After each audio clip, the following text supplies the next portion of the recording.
Hey everyone, this is Pete, and welcome back to Commodore 64 A to Z, a series of short playthroughs of the games for the Commodore 64. Today's game is Encounter, which we've previously seen on the Atari A to Z series. This was a 1984 release from Novagen developed by the late Paul Woakes. It's a game I associate very much with the Atari 8-bit, and I've never played the Commodore 64 version. It's one of the earliest examples of a first-person shooter taking heavy cues from Battlezone, and it was always very fondly regarded for its high-speed, smooth 3D action. But I'm interested to see how the Commodore 64 version compares to the Atari 8-bit version that I grew up with. So let's go see how it compares. Let's go play Encounter. Okay, here we are with Encounter by Paul Woakes for Commodore 64. As I said in the intro, we've previously seen the Atari 8-bit version of this, but I've been quite curious to see how the C64 version performs, because it seems to be quite a well-liked version over on sites like Lemon 64. So I'm keen to give it a go. So Encounter, if you've not come across it before, is very much a sort of Battlezone clone, where you're navigating a futuristic tank. I think technically it's a spaceship rather than a tank, but you're navigating it around this three-dimensional landscape that is full of obstacles and trying to survive as long as possible. And you come into contact with various different types of enemies, two of which we've seen so far, one of which is sort of the diamond-shaped things that just sort of wander around and occasionally shoot at you, and these homing missiles that are denoted by the flashing, terrifying red light on your control panel. You only face one of them at a time, but I believe which type you face at any given moment is randomized. And then when you have reduced the E gauge in the upper right corner to 0 by destroying enough enemies, you head for this black void here.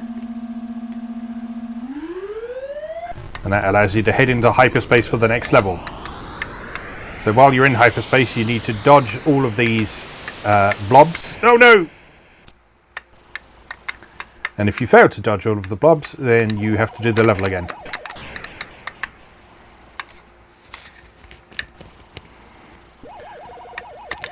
Now the hyperspace sequence is actually a little easier than it might initially appear, but it's still quite challenging. I'm just going to put the joystick down on the table just to make it a little bit easier to grip.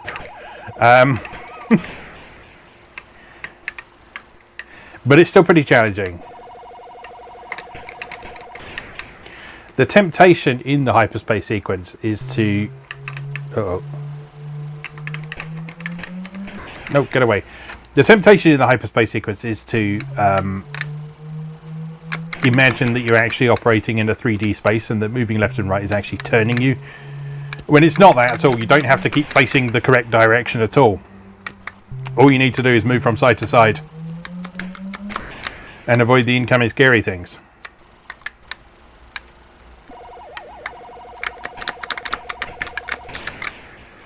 So hopefully we'll get a chance to try that again in just a moment.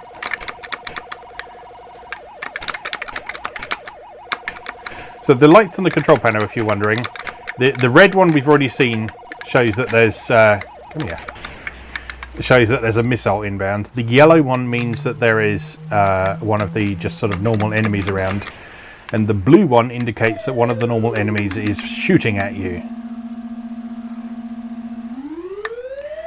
Alright, let's try this again.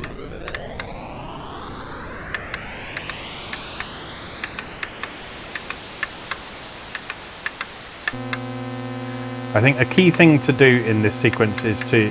No!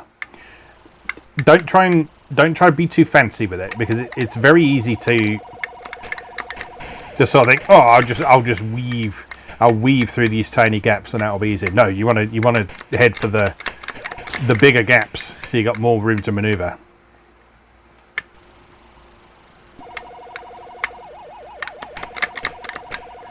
It's a tricky old game, but it's one that I've always liked.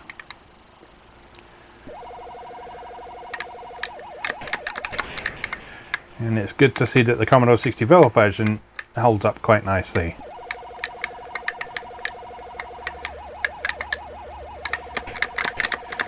I think from a technical perspective, and this isn't just my bias talking, even though a certain amount of bias is unavoidable in situations like this. From a technical perspective, I think the Atari 8-bit version is slightly better. I think there's more colours on screen, and those colours are a bit more vibrant.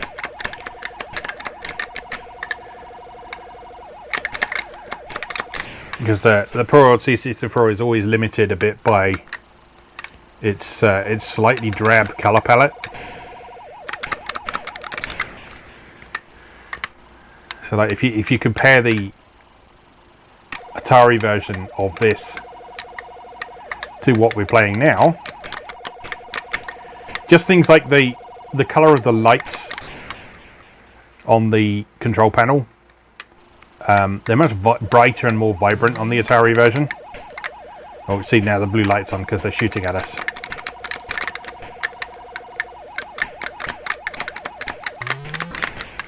And they actually make that noise just before they start firing at you as well. So you've got a moment to kind of sort yourself out before they come for you. Oh no! The number of lives you got left, by the way, is in the upper right corner. It says S3. That's for 3 shields remaining. This game is quite generous with the extra lives from what I remember. I can't remember what the actual score boundary for getting extra lives is, but it is pretty generous. So especially if you can get off the first level when your scoring potential increases, you'll find that you can survive quite easily. Alright, let's get this right this time.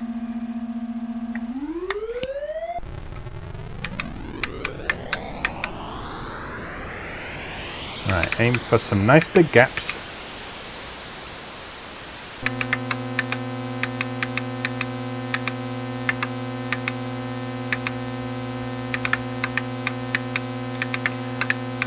I like the sound in the Atari version better as well. That sort of droning hyperspace sound is a much nicer sound in the Atari version.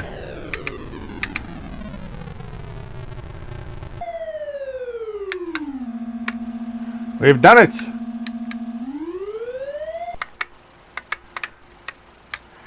Now having that night sky is a nice touch. That's something that wasn't in the Atari version, so that's quite interesting to see.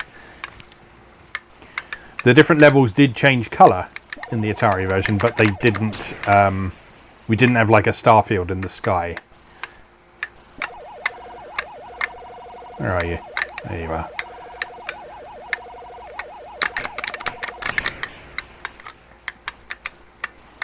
Next.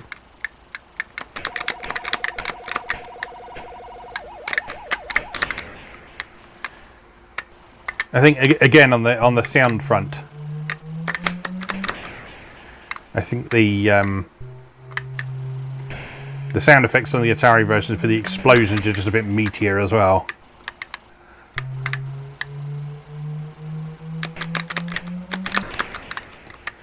This good old Pokey could do a pretty good explosion sound when it wanted to. I said they're just a little bit feeble in this.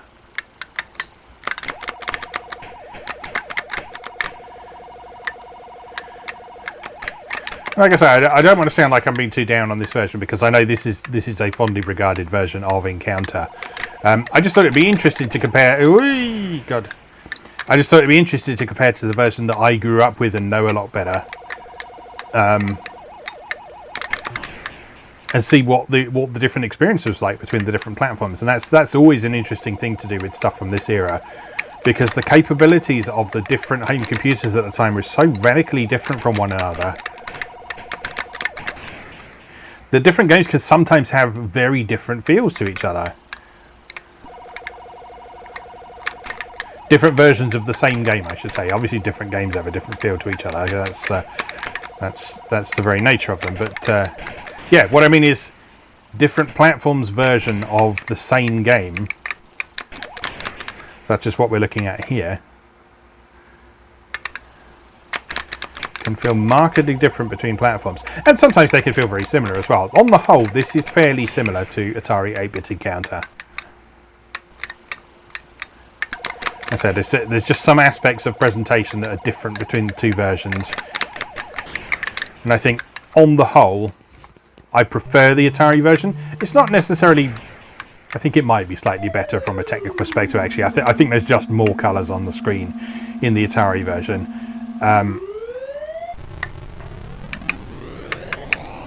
But I mean, this is by no means a bad-looking version of Encounter.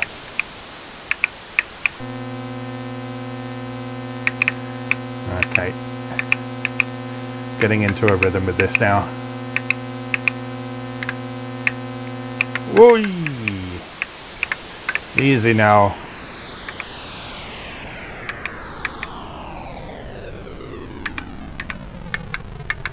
That's the stuff.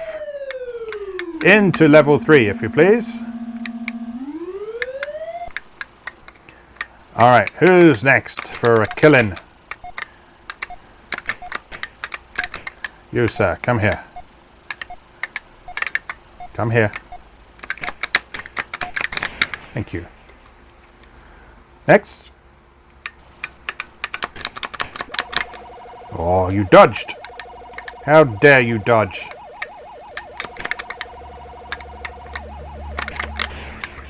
Pew, pew, pew, pew, pew. Uh-oh.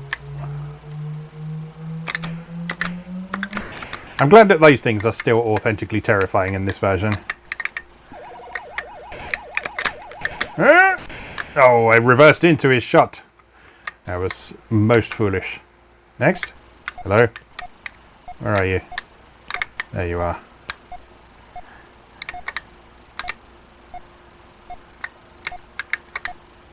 I think this might be a different... Oh, God! What the hell? I was about to say, I think this might be a different type of enemy because it's making a different noise. And yes, it is. It is a bullet hell enemy. Which I don't remember ever encountering in the Atari version. Or maybe I always got to it before it did that. But Jesus Christ. That was a literal wall of bullets.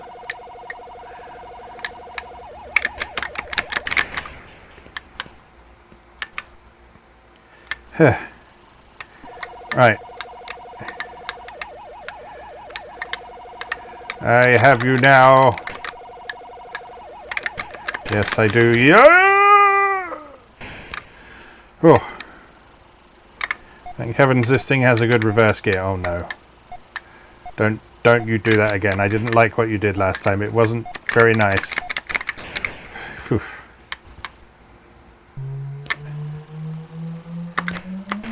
Ouch!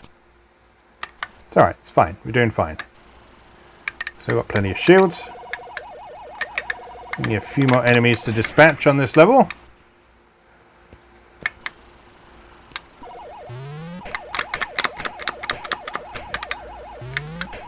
Cease your shooting shenanigans. No! No, no, no. Unacceptable.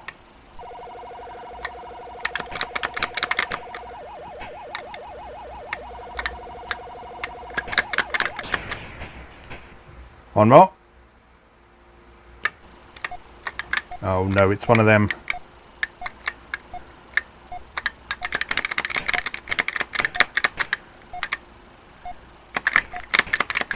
Die, thank you.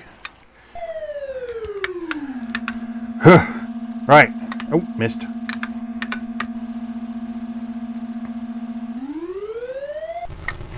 Onwards. Into hyperspace once again.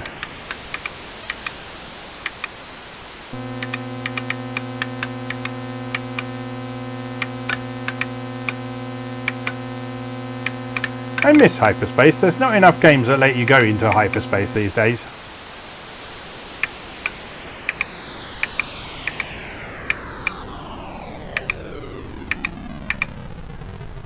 Whereas it used to be that pretty much every other game you played, you were in hyperspace at one point or another. In some cases you had a specific hyperspace button, such as asteroids. They had a hyperspace button. Star Raiders had a hyperspace button.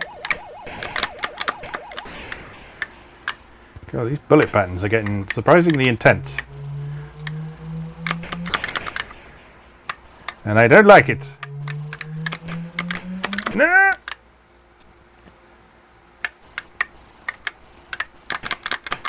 Suddenly it went very... Ah! It suddenly got much harder.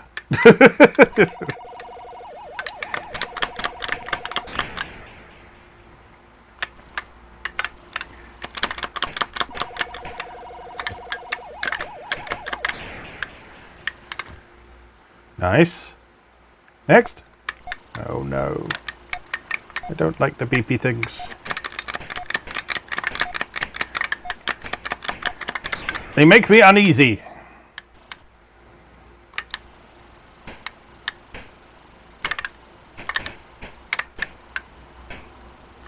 Everything in this game makes me uneasy, to be perfectly honest. Because everything is out to get you.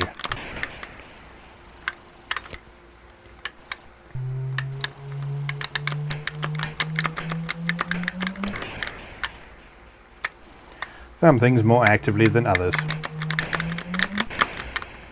Oh, is that it? That's it. That's game over. That is game over. Okay. Let's bump up the difficulty. So we got novice, advanced, and expert. Let's see what life is like on expert, shall we?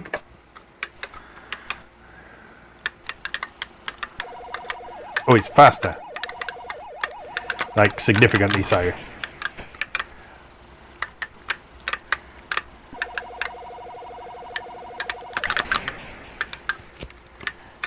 Yeah, so like you move the joystick around and you simply move faster, but I would assume to go along with that the enemies are... Ouch! The enemies are moving more quickly as well. And I bet they're quicker to start shooting at you. I bet these things are hard to fend off.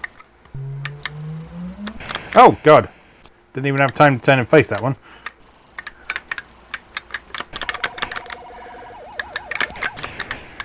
Alright. Doing okay. Doing okay.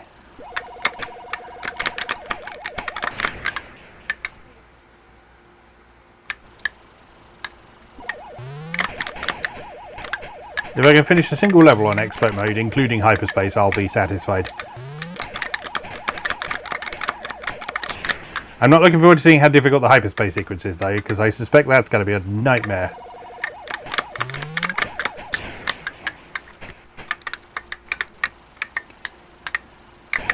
Whereas what we got here at the moment isn't too much harder. It's just faster. Which makes dealing with the homing missiles a little bit more difficult, but the normal enemies, not too bad. One more? Oh, it would be one of them, wouldn't it? There we go. Right. Moment of truth.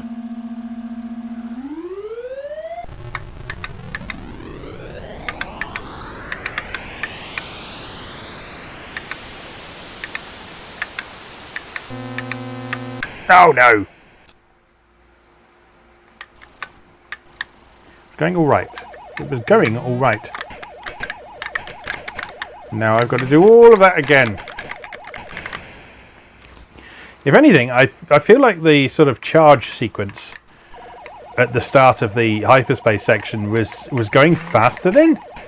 Almost suggesting that the hyperspace sequence might even be over quicker. But I fear we may not live to see the truth. We'll see though.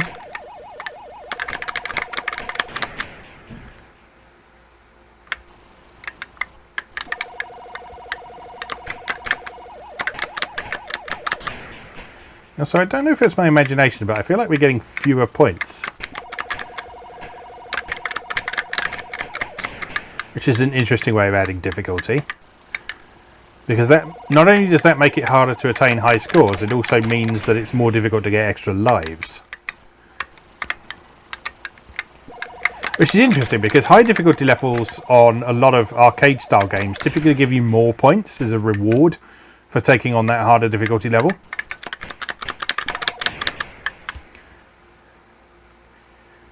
And in some cases, like things from Midway and Atari games, you even get like a flat score bonus for starting at a at a higher difficulty.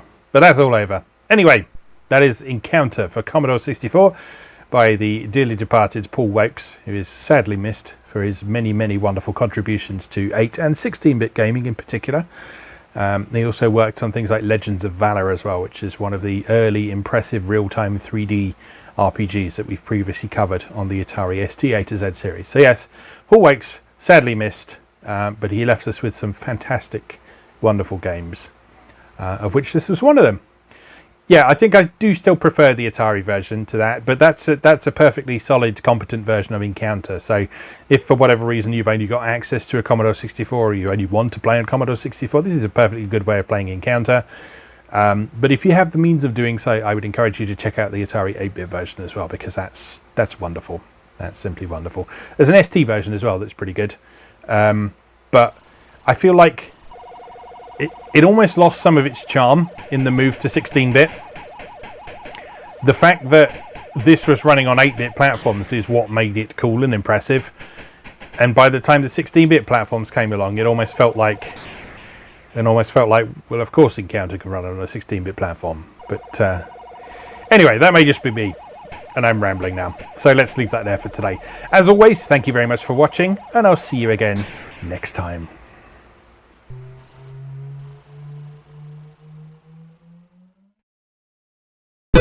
You